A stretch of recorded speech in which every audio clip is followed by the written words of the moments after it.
Vamos en vivo a Casa de Gobierno, la conferencia de la portavoz de la Presidencia.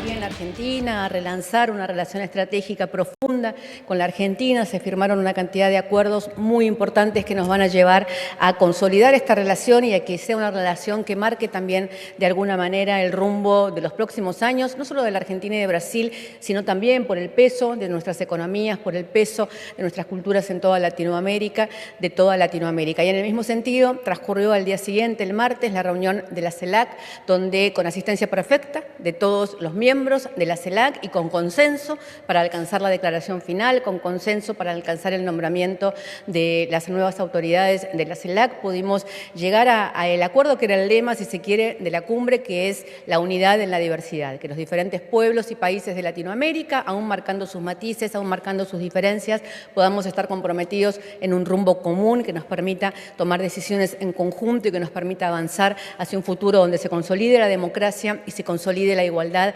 como la nueva utopía de nuestro continente. Ustedes saben, uno de los continentes más desiguales del mundo. Así que además de esto, el presidente mantuvo una cantidad de reuniones bilaterales. Fueron días muy importantes en cuanto a agenda exterior, porque además de los miembros de la CELAC tuvimos invitados especiales, como el enviado del presidente Biden, Xi Jinping, que mandó un video. Estuvo el representante de la Unión Europea, con varios de ellos de la FAO, con varios de ellos mantuvo reuniones bilaterales ayer el presidente Fernández, y el próximo sábado vamos a tener en la Argentina la visita del canciller Scholz, el canciller de Alemania, que viene acompañado por un grupo muy importante de empresarios de primera línea de Alemania, que van a estar visitando Argentina y Chile, que van a tener una reunión con el presidente Fernández, con el canciller, con el ministro Massa, para poder avanzar en acuerdos para futuras inversiones en nuestro país y para que podamos seguir desarrollando en aquellos temas que hoy son muy importantes para Europa, como es el tema de la energía, sobre todo de la energía limpia, de las energías de transiciones como el hidrógeno verde y el gas.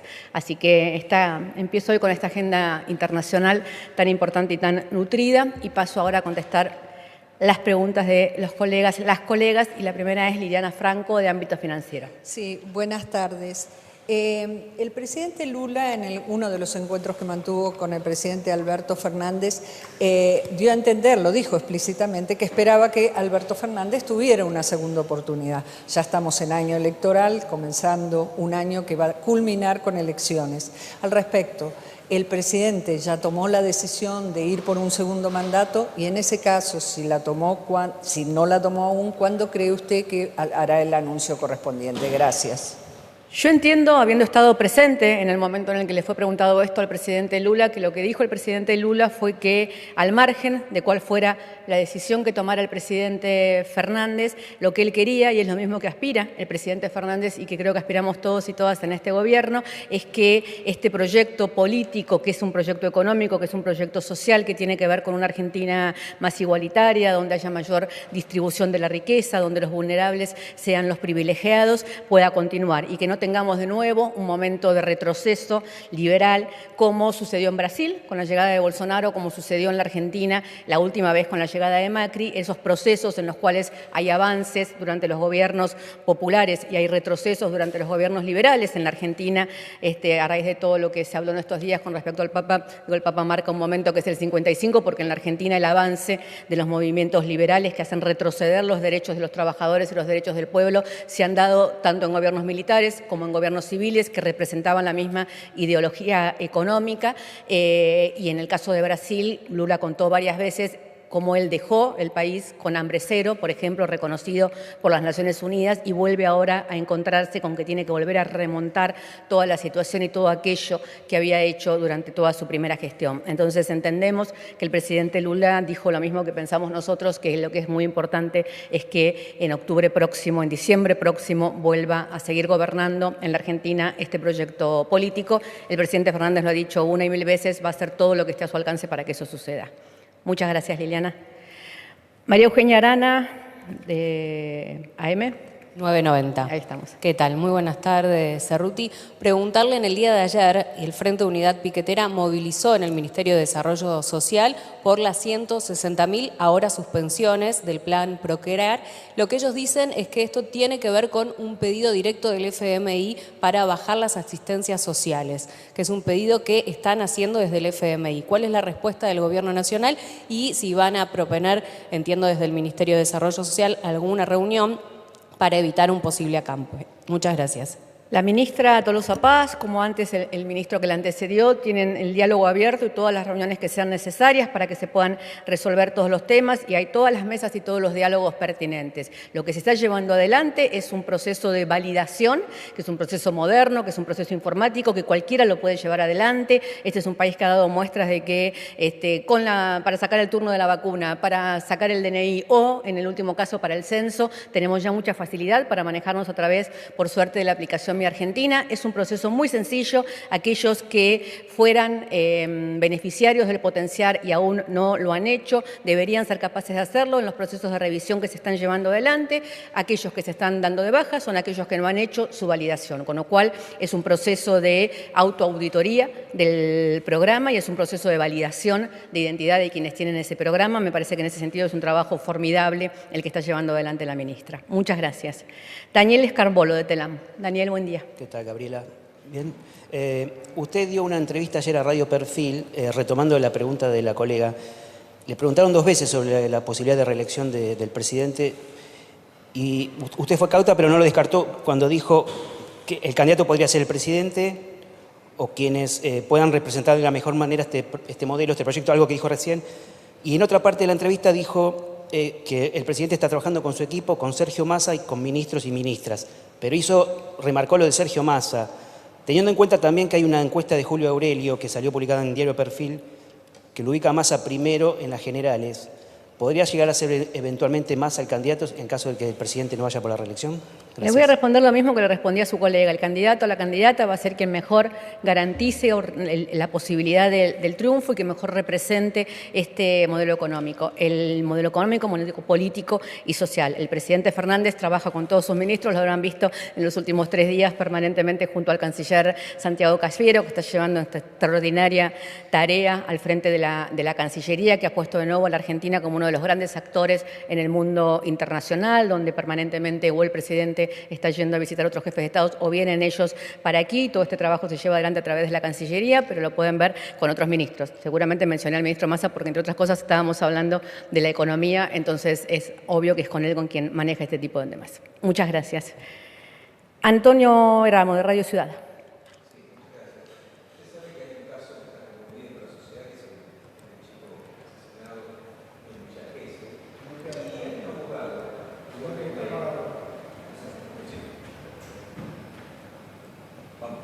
Le consultaba por las declaraciones del abogado Hugo Tomei en el caso Lázaro, en el caso Báez, perdón, del chico de Villa Gesell asesinado.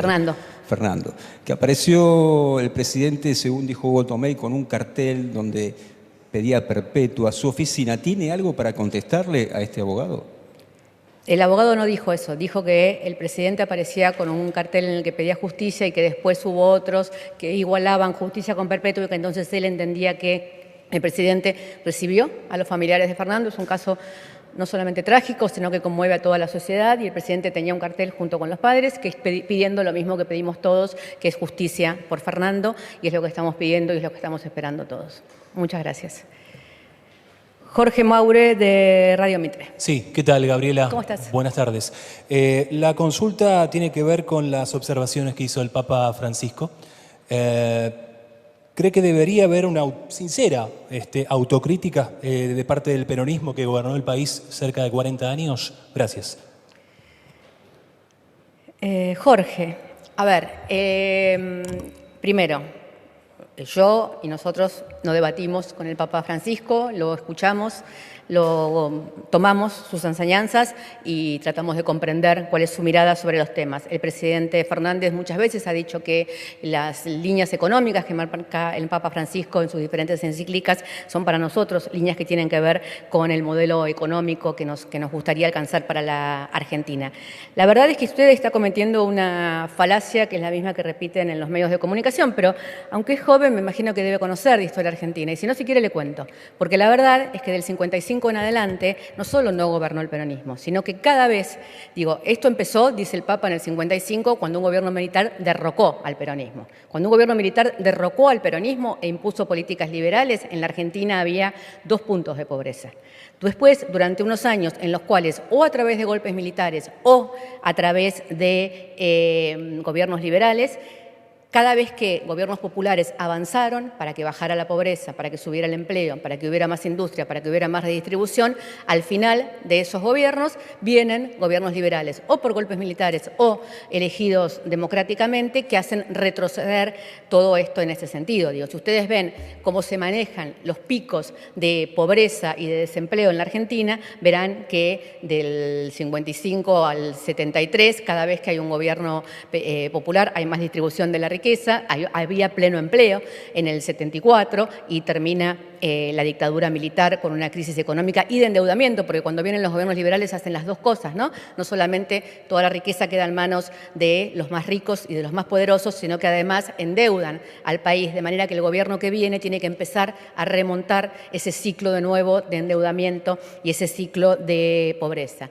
Miren, cuando yo era legisladora de la Ciudad de Buenos Aires me gustaba decir que el después presidente Mauricio Macri, en aquel momento jefe de gobierno, había llegado a la jefatura de gobierno de la Ciudad de Buenos Aires después de haber gobernado la Ciudad de Buenos Aires 3 veces, porque la había gobernado durante la dictadura militar siendo el principal socio de Cacciatore con sus empresas, la había gobernado durante el gobierno de Carlos Grosso, siendo quien le había puesto desde el ministro de Hacienda, Carlos Grosso mismo era un empleado de Sogma y después finalmente la había gobernado democráticamente. Estos son los ciclos que vemos en la Argentina y lo que sucede durante esos años que usted está marcando es que tenemos periodos de crecimiento y distribución que son los que gobiernan las fuerzas populares y años que a veces son cortos, los de la Alianza fueron 3 años nada más y sin embargo en 3 años lograron hacer un colapso enorme que terminó en el 2001. Entonces entendemos que esto es lo que pasó. También hay un caso pintoresco, por ejemplo, que me parece importante remarcar hoy, que es que ayer la ex gobernadora María Eugenia Vidal, actualmente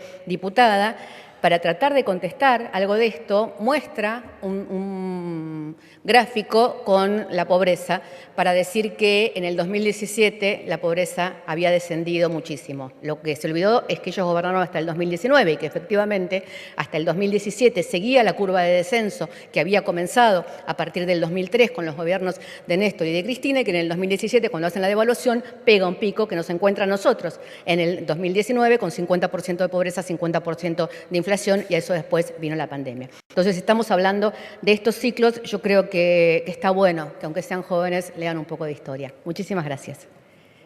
Silvina, me voy a poner unos anteojos. Acá estoy. Silvina, ¿cómo estás? Buen día. ¿Cómo estás, Gaby? Buenas tardes. Quería preguntarte, a lo largo de estos días se observó un comportamiento hacia la suba en el dólar blue. Hoy se están hablando de valores de 385 pesos. Quería, como también vengo del Congreso y se escuchaban los pasillos de diputados que no son de Juntos por el Cambio, que el desarrollo, el proceso de juicio político a la Corte puede tener influencia en las inversiones y crear un clima, quería saber si el gobierno considera que esa suba del dólar está en línea con esta apertura del proceso de juicio político y si no es así, ¿a qué se le atribuye esa suba? Y si en todo caso hay algo que esté en estudio como para atemperar un poco esto. La verdad es que relacionar una situación absolutamente constitucional, prevista en la Constitución, un remedio constitucional como es el juicio político a la suba del dólar blue, seguramente puede ser que efectivamente hay una cosa que tengan en común, que es que tantos los que no quieren que se realice el juicio político como los que quieren que suba el dólar blue, lo que quieren es que se genere un clima de incertidumbre que vaya a favor de ellos. pueden crecer en el odio, en la incertidumbre, en la sensación de la gente de que hay intranquilidad.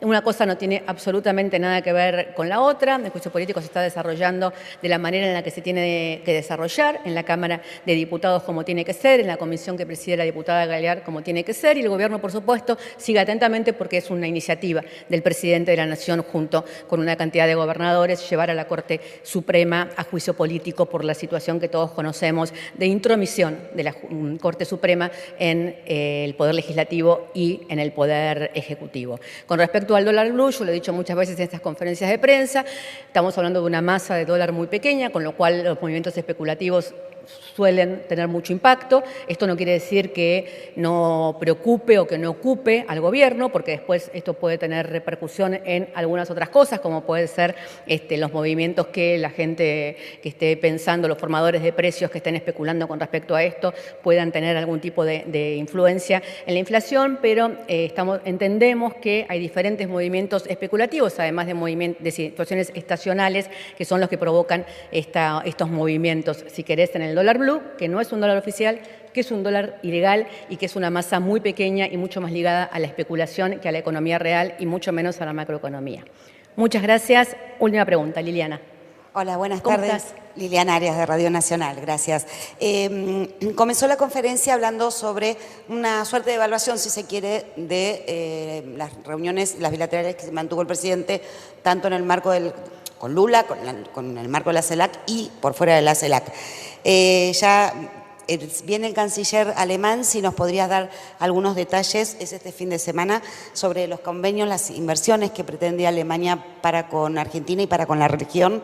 Y si me permite otra pregunta, el presidente habló hace unos días con el abuelo de Lucio Dupuy, de quien el 2 de febrero se va a conocer justamente la sentencia, a quien se supone son sus asesinos. Si se puede saber algo de esa conversación que mantuvo el presidente con el abuelo de Lucio. Gracias.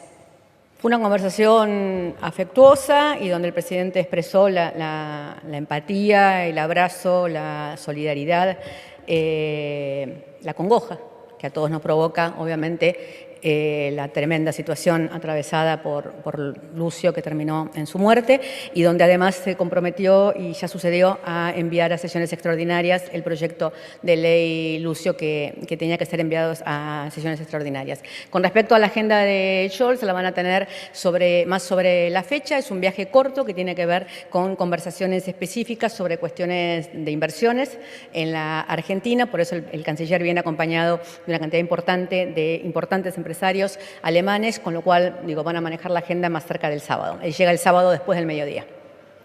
Muchas gracias. Esto es todo. Muchas gracias a todos y todas.